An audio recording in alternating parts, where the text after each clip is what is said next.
welcome everyone who is joining us on Facebook. I am Lauren from RDU on Stage, and I am here with Deb Royals from Pure Life Theater, which we're going to talk about, which I'm very excited to talk about. And um, I have not been over there yet, but I'm excited to get back to it so I can go. Yes, I think we all are. We would love to have you there. I'm ready. I'm ready when it's safe, of course. Um, but before we get into Pure Life and what's kind of happening now, tell me a little bit about your background. Are you from North Carolina? I am. I'm from Kernersville, North Carolina. I grew up on a farm. Um, Briar Patch Farm was the name of our farm, and baled hay, primed tobacco, went fishing every evening. I'm the oldest of 7 kids. I Did didn't know. yeah, I did my undergrad at UNC Greensboro, and shortly thereafter I moved up to Chicago with dreams of following my theater path.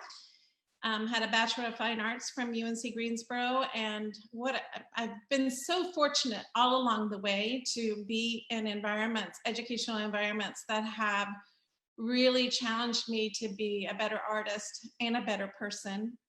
When I moved, after I got to Chicago, I got a job working as a customer service rep for Landis and Gear Powers, which was an HVAC company. And in the evenings, I would go to rehearsal and do shows. And after I was, shortly after I was married and had saved up enough money, I went back to school at Northwestern, where I got my master's of performance in performance studies, performance and theater studies. And it was during my tenure there that I met Dwight Conquergood and Frank Galati and Mary Zimmerman. These were my professors. And every single time I was there, I was like, holy cow, I can't believe I'm in the presence of these people who radically changed my life. I was one of those folks that when I was younger thought I'm gonna go and sing and be on stage and travel around the country. And that was kind of what I was after when I first moved to Chicago. And once I went back to school, I have to say Dwight Conquergood really changed my life, because he challenged me to think of how we might use theater and performance as a way to speak to issues of social concern. A lot of his work and a lot of his writing there in the performance studies department was around the death penalty and some of the gang affiliated stuff that was happening in Chicago. And I started working with him.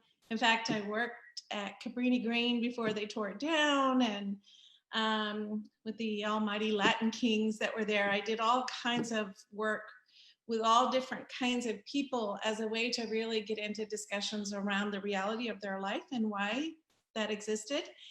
And then I thought about going back or just staying there and finishing my doctoral work while I was still at Northwestern, but the oldest of 7 kids wanted to be back in North Carolina, where all my siblings are except for one, because we had gotten married and I was the first one to have a baby, and they were having babies, and we all wanted to be close to one another. So I moved back to North Carolina, and I started working at Polk Youth Prison and at Raleigh Rescue Mission.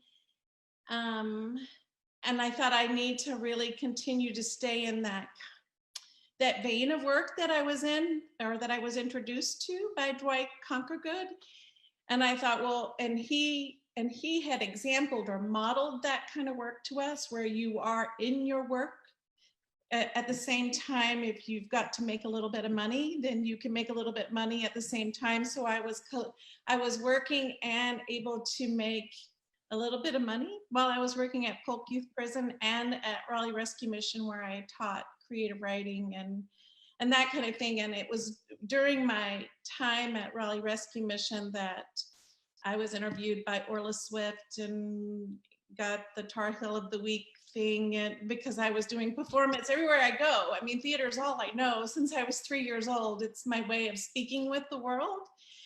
And then in the midst of all of that, I thought, at some point I would love to go back and finish my doctoral work because it had been in front of me as something to do. So I applied to Carolina and got into the program and finished my doctoral work in performance and cultural studies. My journey, like I said, I've been so fortunate to be at these amazing institutions of academic higher learning and be surrounded by people who challenge me not only to be to kind of suss out what it means to be an artist, but also to suss out what it means to be a human being, and did a lot of ethnographic work.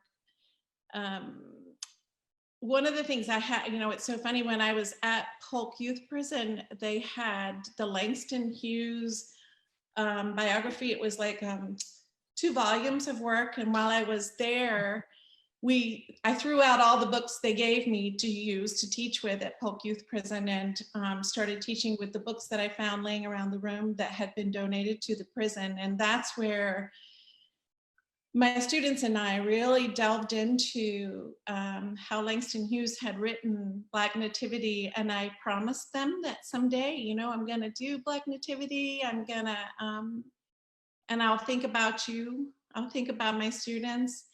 And then sure enough, years later, here I am, having founded a company that was looking for something to do at Christmas. And I said, well, I made a promise to my students when I was at Polk Youth Prison. I think it'd be beautiful if we could do Black Nativity. And I guess it continues to be, they continue to do it. It'll be interesting to see as years go, the other companies that will continue to do Langston's work. So that's kind of. I loved Black Nativity. That was the first time I had seen it this last December at Justice Theater Project, and thought it was joyful and joyous and a wonderful way to celebrate the season. It was exciting. It was exciting to see. Now, growing up on a farm with 7 brothers and sisters, that's an ensemble right there. Yes. So were you directing plays back then, your family? Well, I originally, when I was little, my mother played the piano, and the first 4 children were girls. And we used to sing on this show called The Bob Gordon Show, which came on at like 6 a.m. in the morning. And somehow we got a slot on there, and my mother taught us to sing, how to, we all took piano lessons. I played the guitar. And so myself, my sister Amy, Lisa, and Cindy, the first 4 oldest children, sang on the Bob Gordon Show at 6 a.m. in the morning. So yes, we were performing. When people would come to our house, my mother would sit down and play The Sound of Music, and all the kids would line up and we would sing to our company that was over at the house, having dinner or what have you. I would go out in my backyard and create all kinds of performance things. I just love to figure out how you can take a tree and climb up in it, and it becomes a part of the performance. I was doing Midsummer Night's Dream before I directed Midsummer Night's Dream.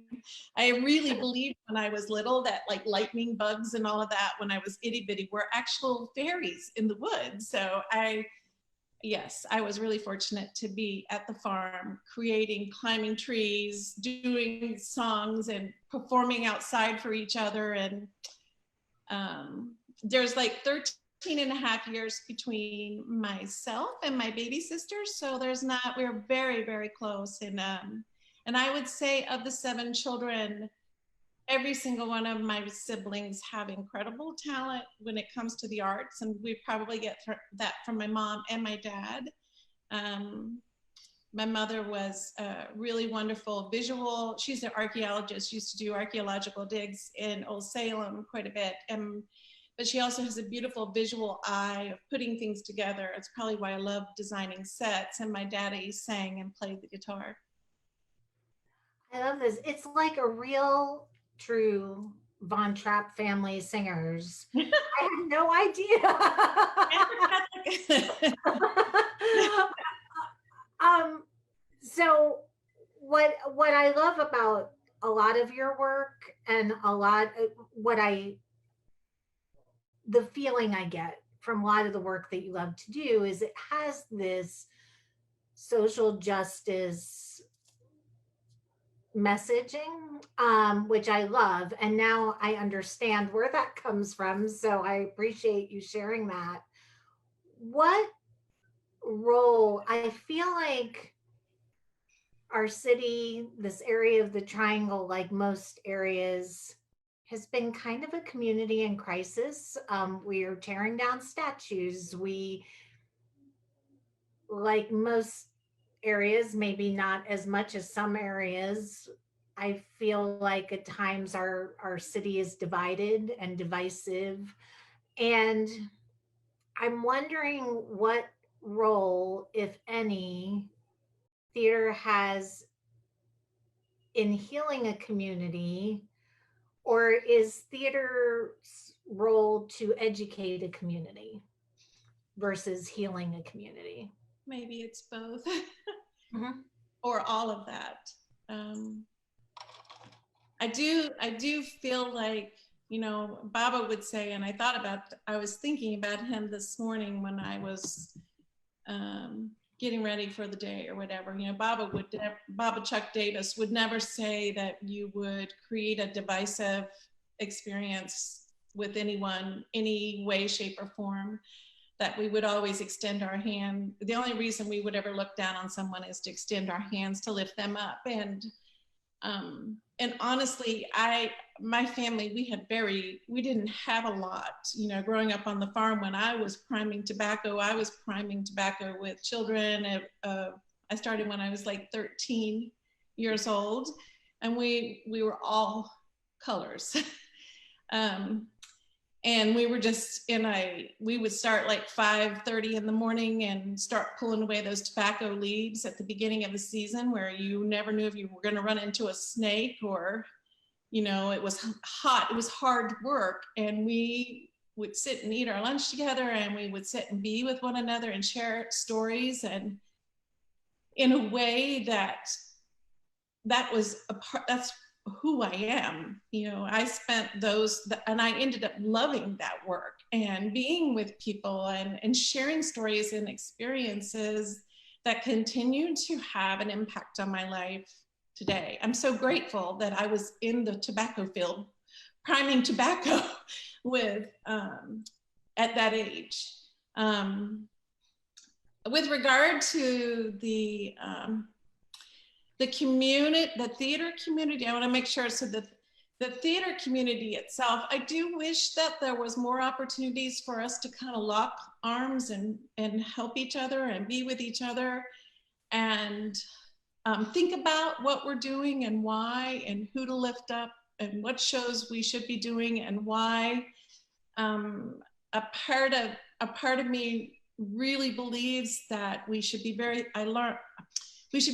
thoughtful about the shows that we select, who's directing them, the artists that are performing in them, and who's getting paid to do them, and then the messages that grow out of those shows. One of the reasons I wanted to be a part of the Pure Life Theater Collective is last summer, when I was doing Lady Day at Emerson's Bar and Grill, Connie McCoy, who's probably one of my closest friends, and Ronzel Bell, Bobby Sherrard, and I were sitting in the theater one night, and we were just having this beautiful time with one another, sharing stories, sharing ourselves with one another. And in that conversation, we said, wouldn't it be wonderful? Wouldn't it be lovely if we could work as artists like this all the time? And in the midst of that, I had talked to Michelle Wells earlier, probably about 2 weeks prior to that conversation I had with Connie and Ronzel and Bobby, and originally just to talk about rehearsal space. And ultimately, I realized that she was perhaps thinking about trying to figure out her next steps in life, and she didn't want the theater to go. I think she was trying to figure out how to make it all work. And I was like, oh, let's talk. So we were able to figure out a way to purchase the assets, and very quickly began to make a mission statement and think about the kinds of shows that we'd want to do. And one of the big objectives of the whole company was, there are so many theater companies, Majoa, Honest Pint, Seed Art Share, Women's Theater Festival, Sips and Scripts. They don't have a place to go to do their work. And so one of our objectives was to make that home for people for companies, and not charge a lot. So our goal was for the weekends that shows would run for other theater companies, we would charge $600 a week, which is unheard of. That's like so little by comparison to what you have to pay for rent for other places. And included with that is, if the space was available, you could rehearse there as well. You can be in the lobby, you can be in the studio, you can be in the theater, and figuring out a way to help all these folks work together to do good work, and not feel a financial strain in the midst of it. And we had begun to kind of step off, like we were leading into this moment. If it's all going to happen, we had all the way up through November, we had shows scheduled. It was all gonna work. And then COVID-19 happened. But one of my other good friends, Vincent Drayton, said to me when he was over at my house, he says, well, maybe there's a plan in all this. God's always got a silver lining. Let's just, it's all gonna be okay. So we fortuitously, we have been really fortunate thus far. We had made enough from Motown Christmas to be able to get through for a little bit. And then we've had very kind people who are our landlords saying, and I think for the most part, people in general are doing that, I hope. I'm often an idealist as well, like the Pollyanna, it's all going to work out, it's all going to be okay. And if it doesn't, then I'm going to love beyond that. I'm going to try and see beyond whatever, to see what the possibility might be, or is there another something that will blossom that's beautiful out of this. Right now, I think we'll be okay. We are still we canceled our Pearly dates for June. Aya Wallace is directing that, but we're gonna try and open it in August. I just worked with Concord Theatricals, who we got the rights from, to be able to run it for 4 weeks instead of 3, so we can spread people out. We're going to be taking temperatures and cleaning the building, and hopefully streaming 1 or 2 performances, so people that absolutely can't get to the theater can perhaps watch it. Having face masks, all of those kinds of things we're trying to figure out right now. I'm so thrilled that Aya is directing the show. She's a beautiful choreographer, a beautiful actress, a beautiful singer, and she's got an incredible eye as a director. I love to watch her work in the images she paints on the stage. And I think Pearly is a piece that desires her direction, or a director with the skill set that she has. And honestly, a white woman, I should not be directing Pearly. It should really truly be Aya Wallace, or a person of color that is directing that show, not me. And I'm thrilled just to support that and design the set and build the set. So I was just at the theater today, and we're gonna start filming the design of the set as it emerges, because we have all these really cool ideas. Aya had some really cool thoughts around how to begin the performance in the lobby or outside that kind of travels into the space. So you would have this whole experiential thing take place, move into the story. And then we're going to try and still do the Lion King camp. That was in August. We're waiting to hear back from the Wake County Public School System to see exactly when they're going to go back to school, because there's some conversation right now that they may start a week early So we're working with the people who have signed up. You know, I've said to them, if school starts a week early, we may have to back up a week. And for right now, people seem like, okay, that would work, you know, and I'm hoping that I can bring some of the work that the children do in The Lion King to the African American Cultural Festival, if that still happens on Labor Day weekend, because I'm a part of the African American Cultural Festival, and I'm working this year on a committee that's putting together the performances for the village stage and the village tent. And I think it would be so awesome for the children to like share some of what they've learned at theater camp there. Well, we shall see. I have to say at the same time, I was just talking to somebody I sang at church yesterday, and I was saying, you know, in the midst of this, I've also had more time with my children, you know, my children, and more cook at home dinners and more homemade cakes than I typically would do. So I'm just gonna embrace it all as a gift. It is. I think you know, I've spent more time with my family also through this time. We've actually had dinners together more than not having dinners together. And so that is a gift. I think it's all how you look at it. You know, it's a tough time for so many people, but I'm trying to be grateful for the little moments. Absolutely. When my husband and I drove down to the theater yesterday, and we ran into a young woman who was there who is lost everything, homeless, that was trying to find a place to be. And we talked, you know, it is pervasive. The pain of the situation is pervasive right now. So I don't want to make light of that at all. I do want to keep Baba's, you know, that kind of mindset is, you know, let's continue to help each other and love each other and embrace each other beyond whatever our differences might be, and do the good, right thing as far as our way of getting through all of this, because we're all in it together. The reality is that we're all experiencing it in one shape, you know, one way, shape, or form.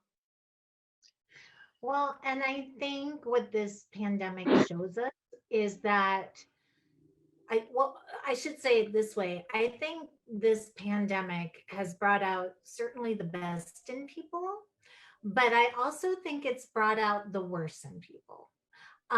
In that there's so much hate speech, and again divisiveness, which I don't understand. I guess people, you know, in a time of crisis look for a scapegoat, and so we just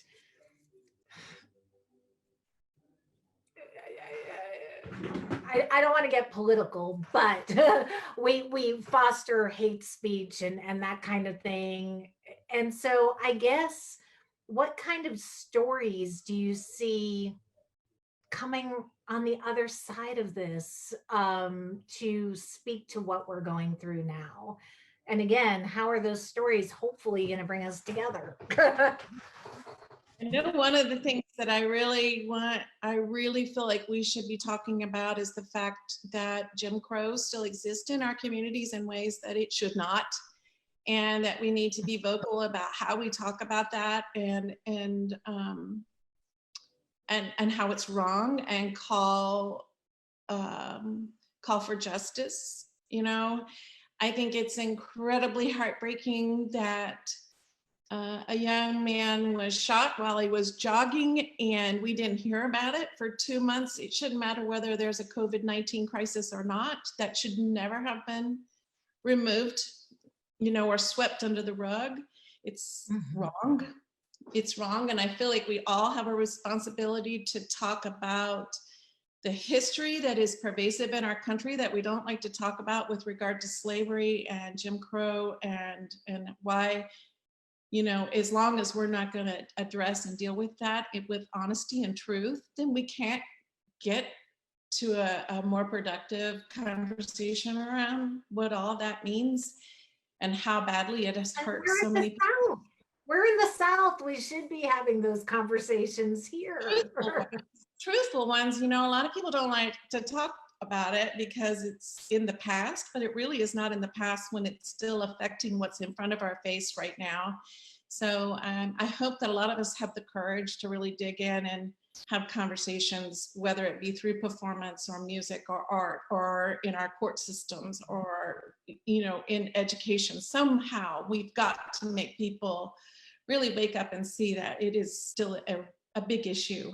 And a lot of it is just not wanting to deal with that history. Not a lot of it. There's so many aspects to it, but one piece would be let's look at our history. Let's see the reality of what that was, is, how it still impacts, and how important it is to tell stories that make us think about that. Aya is going exactly where I was going. She posted on Facebook, we can take shows like Pearly to face these conversations. And the show that right before the pandemic, you all did Loving, which Kim saw and enjoyed. And also, I mean, it speaks to our history, but it also speaks to now, sadly. Well, and Pearlie is the principal character is dealing with the repercussions of Jim Crow then. It's such a shame that we're still dealing with that same kind of crap, that it's still here. So yeah, I would love to see, I mean, and there are so many shows that I think, you know, I remember when I was doing work around the death penalty, we did a lesson before dying as a way to really encourage a dialogue. This is before JTP was begun. I had begun the Arts for Justice ministry first at my church. So, and Henry Hunt was around the time of his execution, and there was a lot of questions around like his, you know, how his case had played out, whether it was fair, who was represented. There was just so much around the death penalty that felt wrong to me. And I remember thinking, there's got to be a way to conversate with that. So I thought A Lesson Before Dying would be a beautiful piece to do that, and to really kind of magnify how how our legal system doesn't always work like it oughta, you know, how the death penalty was being assigned to, if you think about percentages of people, you know, African Americans or there are more people of color that are getting the death penalty, and there are no, I'll never forget one of the interviews I did, there are no rich people living on death row. You know, there are a lot of folks that have access to a lot of money. So when these horrible cases take place, they've got good representation and they can get the life sentence. For me, it was beyond that still, is that it just did not feel correct to have my tax dollars go to the execution, the killing of another human being. And so I spent a lot of time down at Central Prison. I had done work there as well.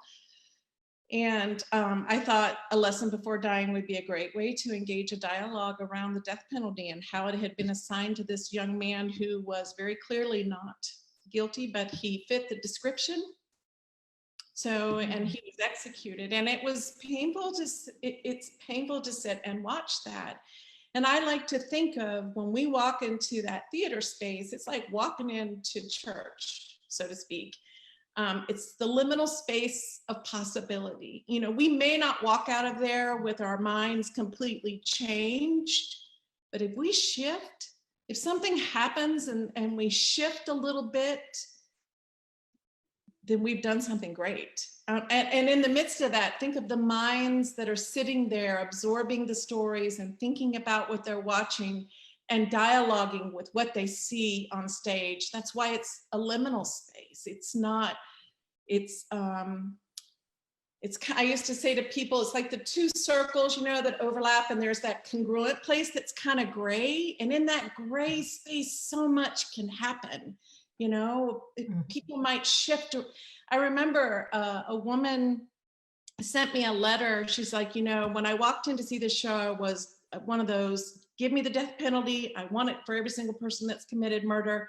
And she said, I walked out of the theater and I was afraid. I was just afraid. I had been so secure in my mind, and now I'm afraid. And my fear is taking a life. The fear is around this idea of taking a life as a way to punish or prevent horrible crimes from happening. To me, that is a major something that happened in her mind that she thought about, a shift. She sat with that, and something happened for her. And I hope we can do the same on the other side of it once we are able to start having shows and theaters and doing the work again, that we can encourage dialogues that make us think, or perhaps even shift from being exactly where we think we are to somewhere that might be better. I'm curious. I mean, a lot of, and that is why I love theater, because I think theater has the ability to change hearts and minds and educate and inform, and that's, and I think you are right in comparing it to a church. It's like a church. It can be a catharsis for so many people. How would you describe your directing style, um, especially when approaching stories that have such a purposeful theater?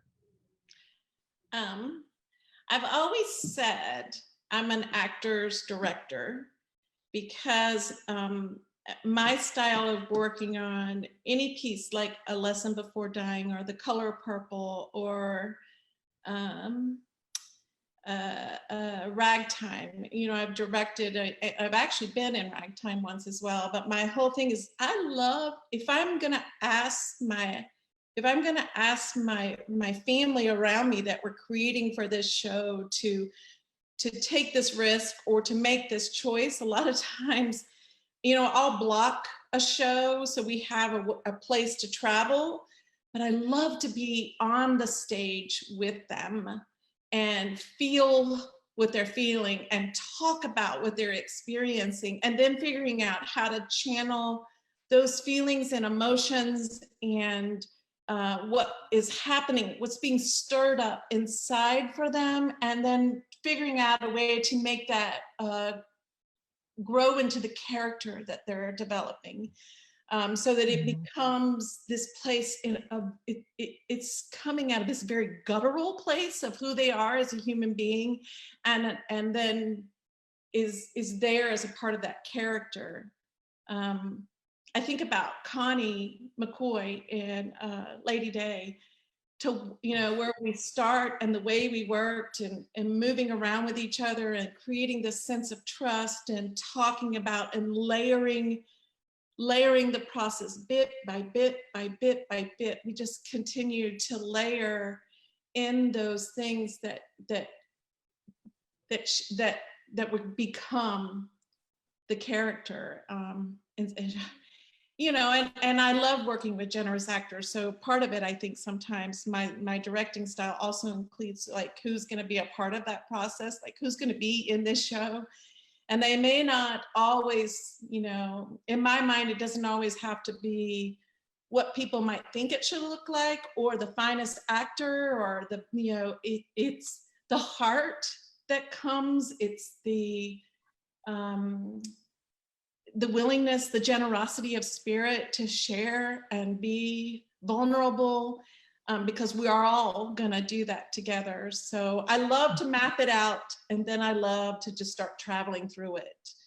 And the quicker I can map it out, I'm one of those, you know, the quicker I know, you know, I can give the actors this roadmap, then we're gonna get on the road and we're gonna start going. If we have to stop and talk and other things blossom as a result of that, then that's a part of the process. You know, I firmly believe that if your process is a beautiful, productive one, then your show will be beautiful and productive. It should be as much of an important experience for the actors as it is for the audience.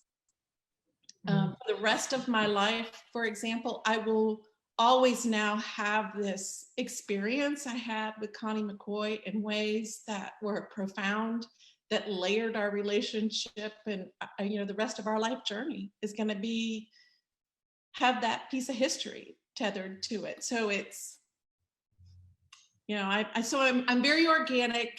I like to hear from the actors, because I've also been on stage quite a bit when I was younger, and as I got older, still a couple of times, but I love to feel what everybody's feeling. And if, an actor says, I don't feel like this is correct, can we try this? I'm always going to say yes, because I was, like I said, an actor as well. I loved Lady Day. It was an extraordinary show, and Connie just gave such an extraordinary performance. It was extraordinary. I felt very lucky to sit in that audience. I felt like it was a gift. Um, do you feel a weightiness when you're telling a story like that, or like loving, that's inspired by actual events or actual people? Um, I feel I feel like it's important to tell it the best way I can. I don't feel, it doesn't feel heavy to me, but it feels important to put the truth out there. And it feels important for people to experience this. And it feels important to me for them to experience it in profound ways that may jerk on their heartstrings, or again, like I was saying, make your mind shift. Connie was, yeah, she was amazing in that show. And I love her. I have so many close, again, like I said, a part of the experience is working with people that you can love and trust you back. We went to some other place. We went beyond love and trust, and I've done that other times in my life. And I just, that's a part of why I'm an artist, and why it has been so important to be able to talk that way and have conversations with people that way. And I want people to feel what's going on in my heart. I remember at the end of Loving, we did this, at the end, we played What the World Needs Now Is Love, Sweet Love. It came out during that trial. And we had folks, we invited folks to submit like pictures from their lives, where there were interracial couples or same-sex couples, and folks submitted those, and to hear the story and just to sit with that and see what the courage of this couple perpetuated, that was just incredibly profound. So I guess I want people to have that stirring, this stirring that they kind of carry beyond the theater doors with them. So it's not like, oh yeah, I saw that really great show, I'm gone, see ya, bye. I want it to be, for pieces especially like that, I want it to be this profound, something that it kind of marks that moment, and they can kind of harken back to it, will remember it, maybe grow from it. Yeah. The other thing, I want to shift gears for a second. You mentioned the camps that hopefully will happen this summer. Um, you also talked earlier when we started about climbing trees and using your imagination when you were a kid. I kind of get saddened because I don't think kids kids are glued to their screens and their technology more than they are to me outside using their imaginations or imaginary play. So for you as an educator, arts educator, why is arts education so important when you put on that hat of being an educator? um, I created the camps before I gave them over to JTP. I had created every camp I've ever created. I worked on the creation of Applause, Cary Youth Theater. My whole desire is for those camps is all throughout the day, we are not looking at videos. That's not a camp. You're not going to have a camp experience like that with me. At the end of the day, when we're waiting for parents to pick up the children, I don't mind showing a video, especially if it's a video of the actual play they're working on. But during the day, like, we're exploring, we're doing creative drama, we're stretching and meditating through yoga, and we're singing music, and we're creating art that is going to be utilized on the stage. And I love to create environments where children experience all that and then see it happen, you know, watch the fruits of their work go on to a stage, and they're like, whoa. When I first started the theater camps for over at St. Francis, Eli was like, my youngest son was like 3 years old, and I would just drag my kids along, you know, and have them be at the camps. And I let him be a butterfly on Once on This Island, I think was the show. And he got so caught up in being in that show. At one point, the whole performance is taking place and there's an audience, and Eli had quit being a butterfly, and he was just sitting on the stage, like, watching everything that was going on around him. Like, this is real. I'm in the midst of all of this. This is amazing. And it was beautiful to watch him become so engrossed with that was as entertaining to him as sitting down and watching, I think Shrek had come out around there. You know, it was as entertaining to him to be in that as it was to sit in front of a TV. I've never been one to kind of push that at all. Now Eli's fishing in the morning. Every morning around 6 o'clock, he gets up and he goes fishing. I mean, I love that he's still kind of out there engaging with the world, you know? So I believe that it's important as educators to create environments that are safe, where we can explore, where we can make it available to young people, all the different ways to come to knowledge. It doesn't have to be rote or like this specific path.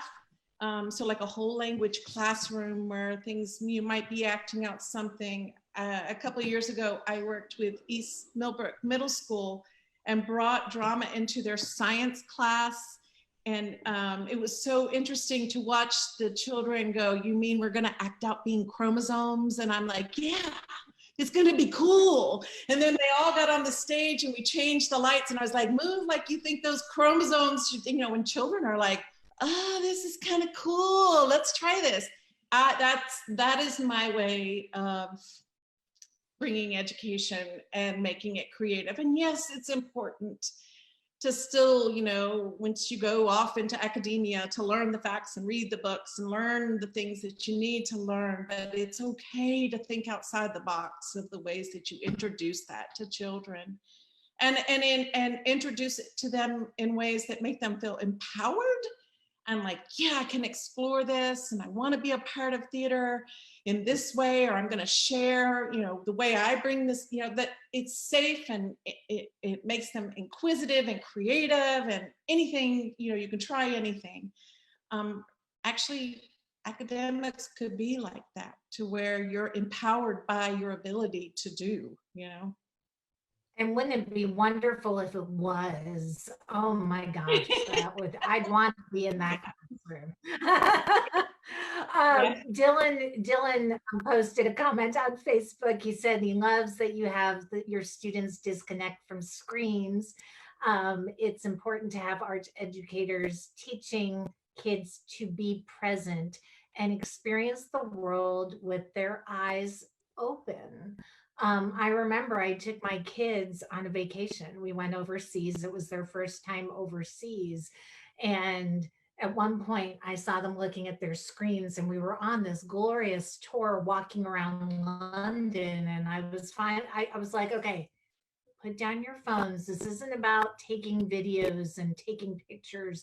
This is about experiencing what we're doing right now. This is, you know, you're in this extraordinary city with architecture. Look up. Yeah. Well, and how is your body embracing this situation? Are you breathing differently? What do you smell? What do you touching, what are you hearing in addition to the things that are right in front of you? What else is happening? I taught over at Carolina and at Duke, while I was still finishing my doctoral work. I love teaching in general. And I was in one of my classrooms, I think it was an introduction to performance studies classroom at Carolina. And I must have had 40 kids with their phones out. I was like, I'm taking them all. Put them away now. Or they're all going and they're all looking at me like, oh, there's no way she would ever do it. And I was like, yes, they're all going in this big bucket that I think it was one of those recycling cans. Like, they're all going in here. If you don't put them down until they're all closing their laptops and putting away their cell phones. It was awesome. I love that. So what can people do? I mean, under the Pure Life umbrella, there's so many wonderful theater companies and organizations that have partnered and like you said, it's a collective of organizations under this Pure Life grouping. So what can the public do to help and support Pure Life as we navigate this pandemic? I think it's really important, not just the collective, although Honest Pint and Majoa and all the companies that we work with, it's really important to support the work, the mission that they have in front of them, as well as to donate. North Raleigh Arts and Creative Theater, Raleigh Little Theater, Theater Raleigh, all these folks that are out there right now. Let's support them all. Pray for us. Pray for the artists. You can donate to Pure Life on our website. I'm hesitant to ask for money, although it's really important. I know there are so many people struggling, so I keep thinking, well, maybe if we do this, then that piece of the pie is left for somebody else that might need it more. But please know that if you donate to us, we will put it to good use, and it will help pay the rent for us. And come see the shows once we're able to bring everybody back together, and for the virtual performances that we're going to do with Pearly, support us, support the arts. They're integral. They're integral to our quality of life, our humanity, our way of being in the world would be so injured if we didn't have the arts.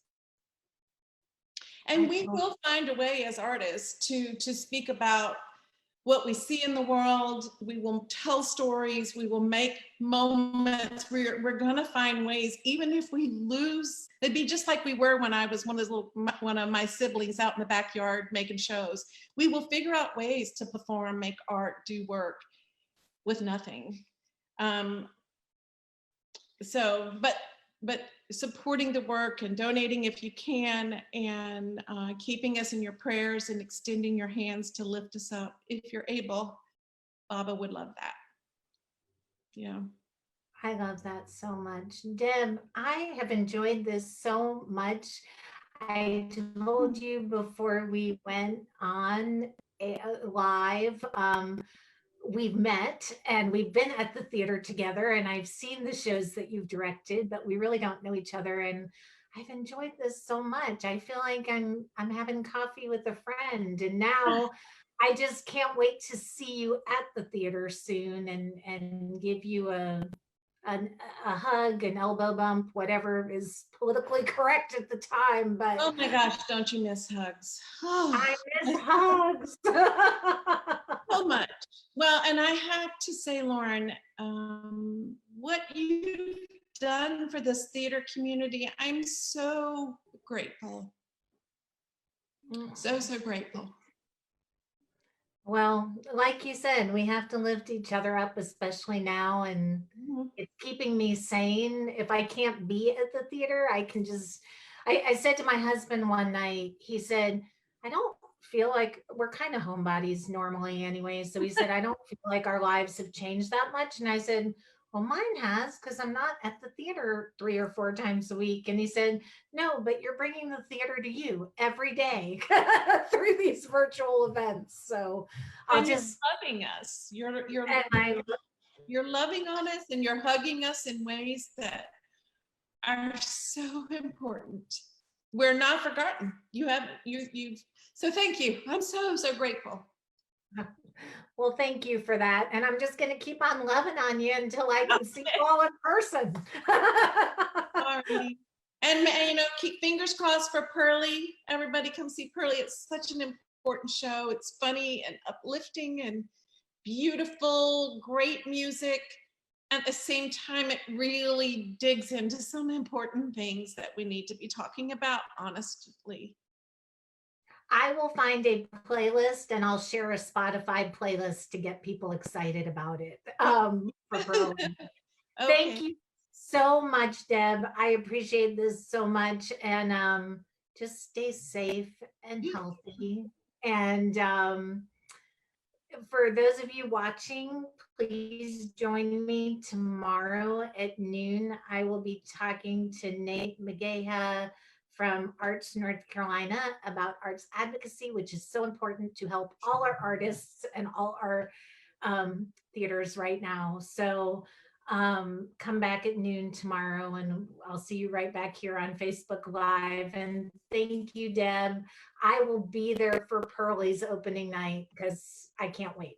So much love to all the theater family, all the artists out there. So much love. Thank you, Deb. Stay safe and healthy, and I hope to see you soon.